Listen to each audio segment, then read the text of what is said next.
Salut les amis, alors nous voici au deuxième épisode de J'ai redesign vos logos.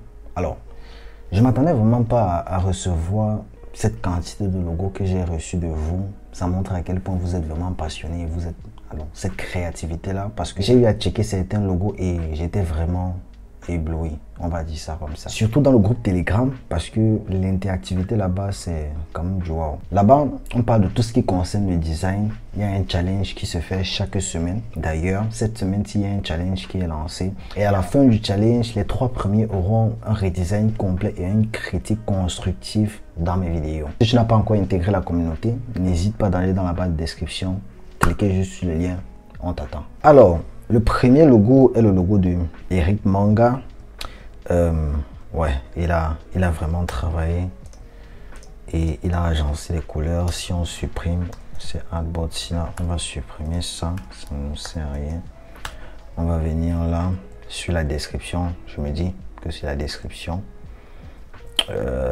Alors on va dire quoi? Zensa Fashion, j'espère que j'ai bien prononcé. Zensa Fashion est une entreprise spécialisée dans la conception et la fabrication. Alors la conception, la fabrication et les ventes d'accessoires de mode de luxe. Qui veut dire, en tant que client, je m'attends à un logo luxueux. Sac à main, vêtements, bijoux. Destiné principalement à une clientèle féminine afro, sympathisante, répartie dans le monde entier. Ok. Alors je me dis que c'est le logo là. Alors, j'ai comme l'impression que c'est l'utérus là, si je ne me trompe pas. Ouais, c'est l'utérus. Alors, allons à la description du logo. Alors, il dit les 2 lettres Z du nom de la marque qui sont les consonnes constitutives dominantes de ce dernier. Leurs occurrences à orienter leur choix comme symbole du logo. Le premier Z renvoie à la féminité, cible primaire de la marque. Ok. Le deuxième Z est retourné pour introduire l'idée de la complémentarité apportée par la masculinité, qui est la cible secondaire de la marque. Ok. Dans la cible, alors la cible principale ce sont les femmes et la cible secondaire les hommes, si j'ai bien compris.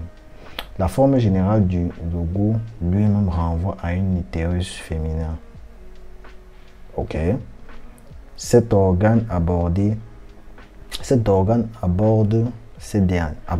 dernières années comme le symbole de la lutte pour les femmes et à l'émancipation. Ok. Il est considéré par de nombreuses cultures dans le monde et notamment africaines comme le siège de la vie, symbole de la maternité.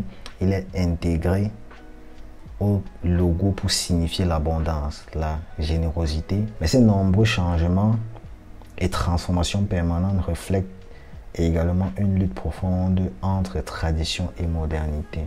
Le losange représente ici la femme, symbole de la procréation, génératrice de la vie. Wow. Cette interprétation se retrouve dans les motifs du ndop, étoffe traditionnelle en pays bamileke, Ouest Cameroun. Alors, pour être honnête, moi en tant que designer, si j'analyse ce logo, je vais me dire, alors il n'est pas... Alors déjà de base, un logo doit remplir 3 critères. La simplicité, il doit être approprié et il doit être cohérent. Alors si je ressors ces logos-ci comme ça, n'est-ce pas? Est-ce qu'il est simple? Alors je ne pense pas. Il est assez complexe. Alors il est complexe et assez abstrait. Mais avec cette petite forme-ci, on comprend que ça a une forme. Alors c'est comme l'utérus, tu vois. Est-ce qu'il est approprié? Je ne pense pas. Il n'est pas vraiment approprié pour une marque de luxe. Bon, je me dis parce qu'il a beaucoup d'erreurs. Alors, il a beaucoup d'erreurs de points d'ancrage et tout. Mais il n'est pas assez approprié. Est-ce qu'il est cohérent? Oui, il est cohérent. Alors, le logo, les 2 logos sont cohérents. Alors, ils n'ont pas de problème. Alors, c'est ça le problème avec ton logo, Eric. Alors, ton logo, alors, il me fait penser à le logo, par exemple, d'un gynécologue. tu vois. Alors c'est ça, c'est à ce type de logo là qui me fait penser. Si on prend la signature du logo par exemple, cette signature ici, comme ça, on prend ça là. Alors ça renvoie ce côté de luxe là, tu vois. Ça renvoie ce côté luxueux, tu vois. Et le fait que tu as retourné, je ne sais pas si c'est toi qui l'as retourné, le fait que tu as retourné cette lettre Z là, ça donne ce côté unique au logo, tu vois. Alors si on va sur la deuxième proposition, on va prendre ça. Prendre ça comme ça. Alors, un petit rappel à tous les designers. Bon, ça c'est, je vais dire, une règle un peu plus avancée dans le logo design. Alors, la signature c'est quoi? La signature, c'est juste le nom complet de notre logo. Alors, la signature ne doit jamais être au-dessus du logo marque ou au-dessus de la lettre marque. Tu vois, c'est très rare, on va dire ça comme ça, c'est très rare d'avoir une signature au-dessus du logo marque. Donc, ce qu'on va faire, on va venir là, on va le mettre en bas. Bon, déjà de base, pour un logo luxueux, il est assez gras. Alors, c'est un logo assez gras pour le définir comme logo luxueux. Si par exemple, je venais là, j'utilisais par exemple j'utilisais mon offset pad.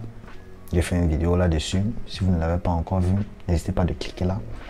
Je clique sur offset pad.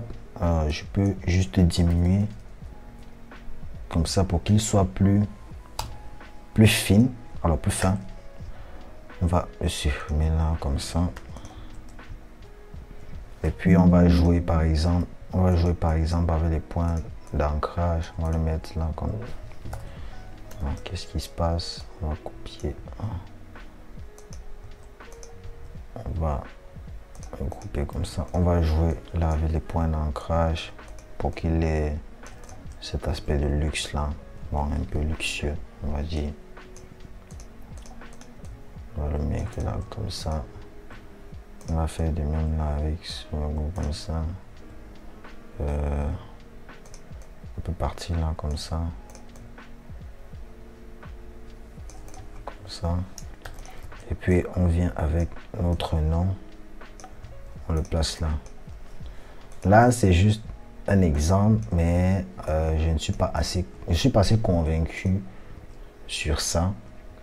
Mais le concept me plaît. Alors ce concept-ci là, alors il est plus, je vais dire, alors il est plus approprié que ceci, alors que ce logo-ci là. Mais si on vient là, on prend, alors tu as utilisé,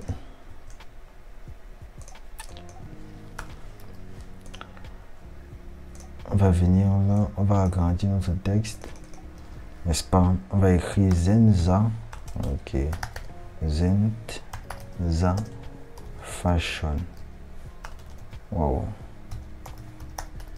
Fashion, n'est-ce pas? On va copier notre espace de travail là, comme ça. On va essayer d'aller vite. On va faire la même chose que tu as fait. On va réduire l'interlettrage de notre logo, alors de notre signature. On va réduire, ouais, on va laisser comme ça, et puis on va copier, on va le changer en forme, ça, on va changer, alors on va l'inverser comme ça. Maintenant ce qu'on va faire, on va faire un logo monogramme assez, je vais dire assez simple, tu vois. On peut faire ça comme ça. A few moments later. Là, on va le lisser comme ça. On va le décomposer. Et on va les grouper. On va l'agrandir. Et tu vois, tu as ton Zenza Fashion. Alors ça, c'est juste une proposition, c'est juste pour te montrer, pour que tu aies une idée de comment ton logo pourrait être, parce que il n'y a pas eu vraiment un processus, on va dire ça comme ça, parce que avant d'illustrer un logo ou avant de vectoriser un logo, il faut un processus. Alors comme deuxième logo, nous avons le logo de la part de Franco. Alors je pense que c'est un autre logo luxueux, parce qu'il dit dans son brief que c'est un logo pour une compagnie, alors pour une compagnie qui fait dans la vente de chapeaux vintage. Donc, alors selon moi, il est vraiment simple. Il est approprié, sans vous mentir, parce qu'il a ce côté abstrait. Il a ce côté abstrait et déjà la signature, si on met les règles là, rien à dire, il est vraiment proportionnel, il est vraiment centré. Maintenant, ce qu'on va faire, on va essayer de voir s'il est cohérent. Est-ce qu'il est cohérent? Ouais, il est cohérent. Ouais, il n'y a pas de problème. Bien joué, il n'y a pas de problème. Alors, concernant la signature, bon, la signature, je vais dire qu'il a un tout petit problème. Alors, si c'était moi, je n'aurais pas à voir ce curve là, tu vois. Donc, du coup, ce qu'on va faire, c'est quoi? On va essayer de supprimer ces curves là. On va utiliser l'outil plume. On va les supprimer comme ça. On va aussi supprimer ceci pour qu'ils aient une ligne droite.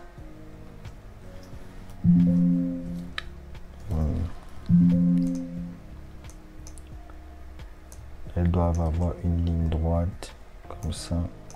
Voilà. Ceci, waouh, il y a tellement de points d'ancrage.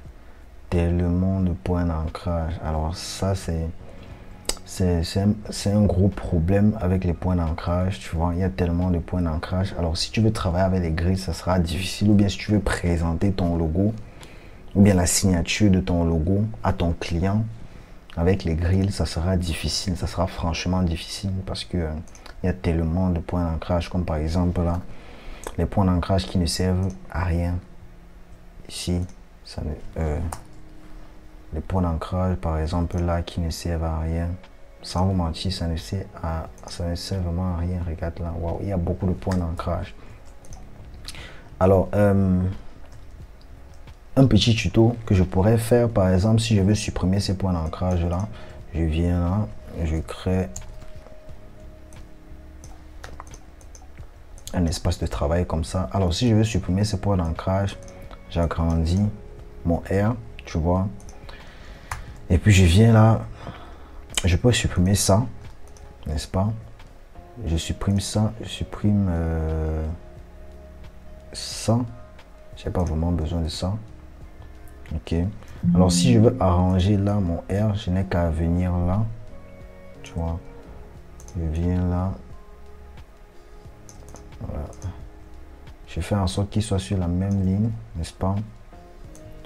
Je fais en sorte qu'il soit sur la même ligne et je viens là. Je n'ai qu'à agrandir comme ça.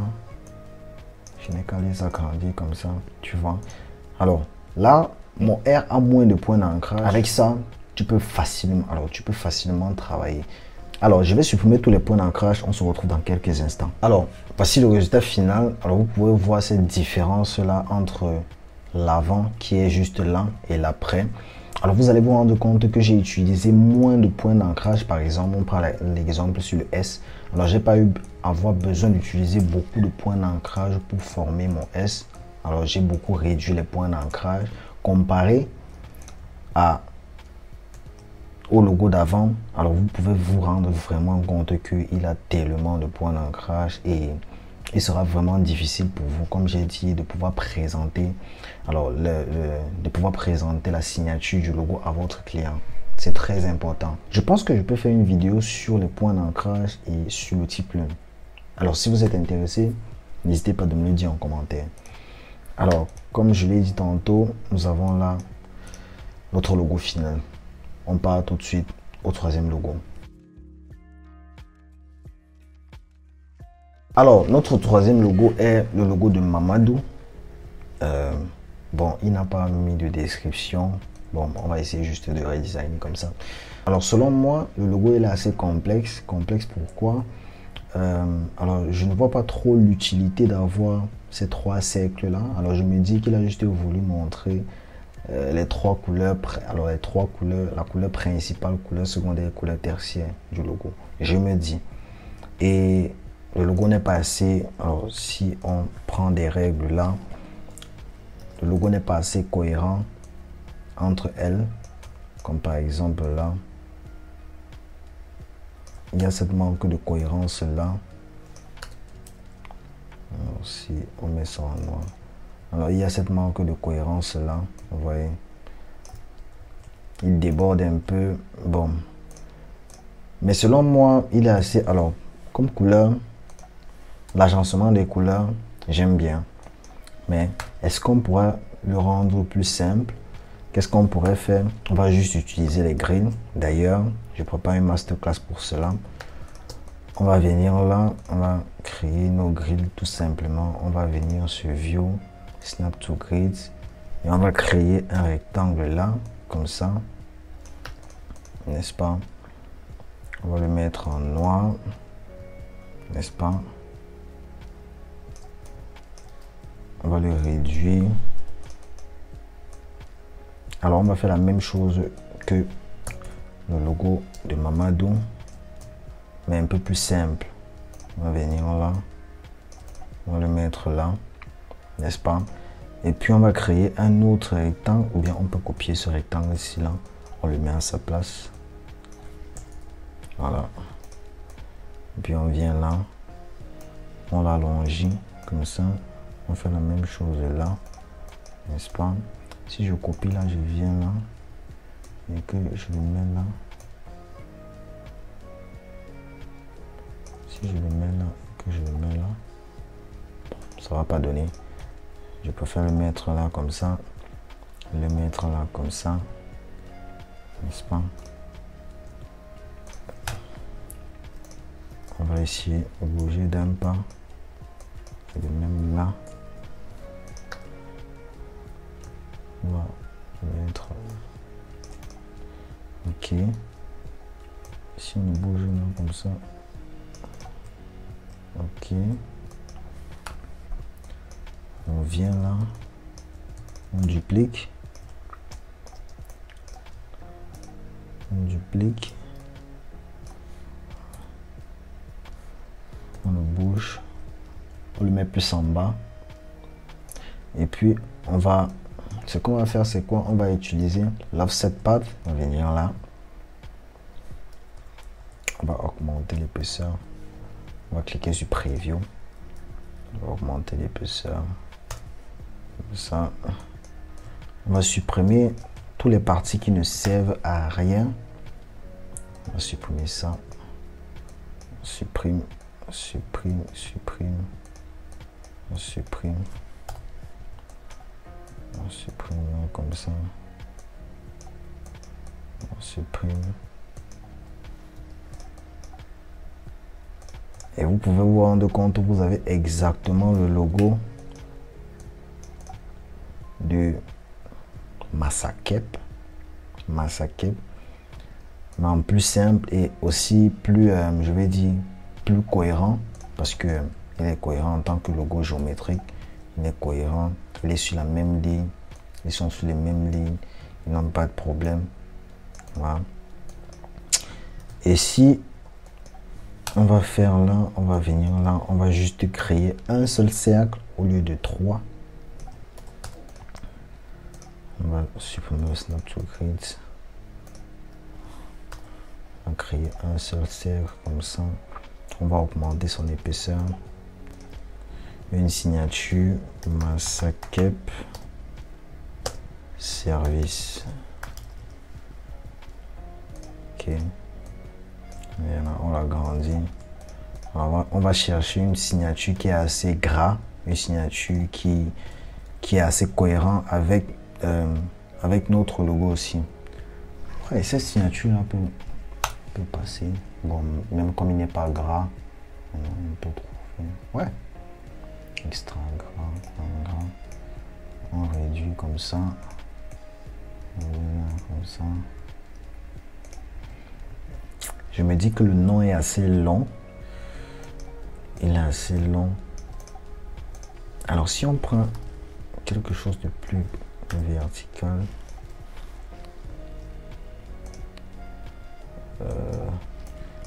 si on fait comme ça, on duplique cela, et puis on vient là, on supprime ça, n'est-ce pas? On supprime ceci, on le met en bas de ça, on réduit comme ça.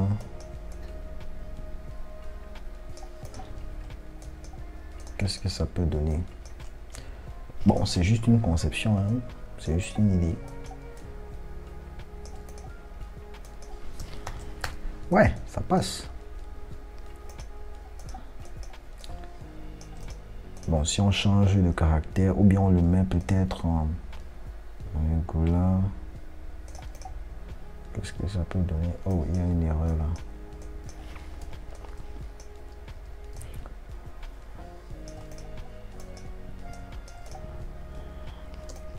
Et puis on les décompose.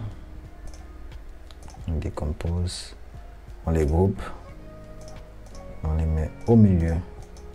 Nous avons un logo comme ça. Si on change par exemple la couleur,